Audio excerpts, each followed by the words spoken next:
My last son now, he's going to have to get a scholarship. The other three do, so that's especially has to get to work. Did it catch you a surprise though that you, in addition to the ejection, there was the fine afterward? No, it didn't. I didn't leave on time, so I kind of expected that.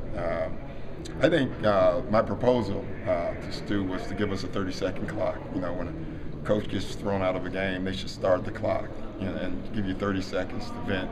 That would be terrific. That would be a lot of fun. I think the crowd would get into that. Well, how much time do you actually have? We don't know, actually. So how can you be late if you don't know how much? Well, you don't know how much time you have. That's probably something that we probably all do need to address. Or maybe we should just run off the floor. I don't even know what you do, but it's a tough one. Maybe a trap door. Yeah, that would be great. But, I expect it. I have no problems with it. I think, obviously, the low number tells you that they didn't think it was anything awful. So I'm good with it. Was there any concern that Kevin might not play? No, I had no concern at all. I wasn't even, that's what I tried to tell you after the game, but you didn't want to listen. So. Do you think he might appeal? Is there any idea that he might appeal one or both of his texts? He should, but we'll see. I don't think he even cares. I don't think guys really care. He's moved on from that. You had talked about afterwards that he hit the guy in the stomach or whatever. Did you see that? Yeah, but he was still trying to. It happens. I mean, that's guys. People. I watch the game tonight, and you'll see 10 guys poking the stomach, and if a guy jumps, he hits you in the wrong place. It just happens. It's not a big deal. That's the point I was making. It happens all the time.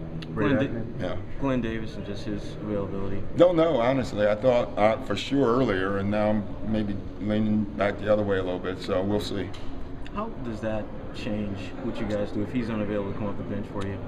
Well, it just takes another body off the floor. We've pretty much got accustomed to it.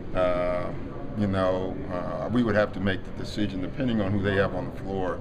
Do you go with two bigs at the same time, which I prefer not to ever do, or go small, with Odom, which you don't want to do, but we may be forced to do that if Baby can't play. You thought for sure he was, or you weren't? I thought for sure he was, and now I'm not sure anymore. You're amazed by your record based on injuries you had? Yeah, Mark, it's been, listen, with all the injuries, and you just told me now that we'd have this record, I would have said, I'll take it and run with it, and so I am. But my concern is always, moving forward, we have to get our team ready, and it's tough to do that when you have all these injuries. You're kind of playing game to game. You feel like you're just stuck in place. You can't move forward, and so that's been my biggest concern, because especially our bench. We got to get our bench intact and playing so they can actually get used to playing with each other. Do you think it's possible to have everybody? I do. I just don't know when, but it'd be nice to see Shaq and Baby and Marquise and Delonte playing together as a group, because in a lot of ways that group would be new to each other, and so we got to get them to play together and show them what we need them to do.